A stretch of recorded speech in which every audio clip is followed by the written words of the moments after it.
वालेकुम सामीन। 13 शाबानुल मुअज़्ज़म और 23 फरवरी है। ख़बर का उन्वान है हिम्मत सरकार यूसीसी ला रही है। दूसरा उन्वान है सरकार अपना ही ट्रू कॉलर ला रही है। दोनों ख़बरें तफसील से सुनने की हैं। पहले हम ट्रू कॉलर के बारे में बता दें। ट्रू कॉलर एक ऐप होता है, उसको मोबाइल में अपलोड किया जाता है, जिसके बाद अगर कहीं से आपके पास कोई फ़ोन आता है तो फ़ोन वाले का आपके पास नाम भी लिखा हुआ आ जाता है आपके मोबाइल में, उसको ट्रू कॉलर कहा जाता है। सरकार ये ऐप अपना ला रही है।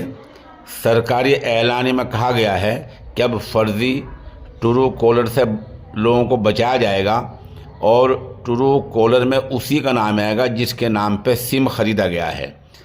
मैंने जैसे पहले आपको बतलाया था, सिम ख़रीदना थोड़ा मुश्किल होता जा रहा है। एक फ़ॉर्म भरना पड़ता है। फॉर्म में जिस आदमी का नाम होगा, जिस आदमी के नाम से सिम ख़रीदेगा, उसका वहाँ आधार कार्ड दिखाया जाएगा, ये सब चीज़ें होंगी। तो उस ट्रू कॉलर में कोई फ़र्जी नाम नहीं आएगा, वही नाम आएगा जिसके नाम से सिम ख़रीदा गया है।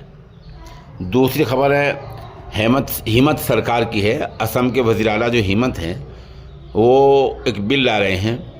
उनका कहना यह है कि उत्तराखंड के तर्ज पर हम भी यहाँ यूनिफॉर्म सिविल कोड लागू कर रहे हैं।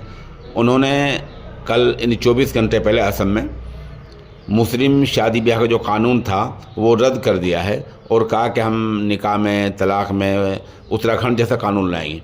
मैंने इस बारे में पहले भी अर्ज़ किया था कि हमें ये देखना है कि ये नहीं देखना सरकार क्या ला रही है, हमें अपनी शरीयत पर अमल करना है और इस पर और मज़बूती से जमे रहना है।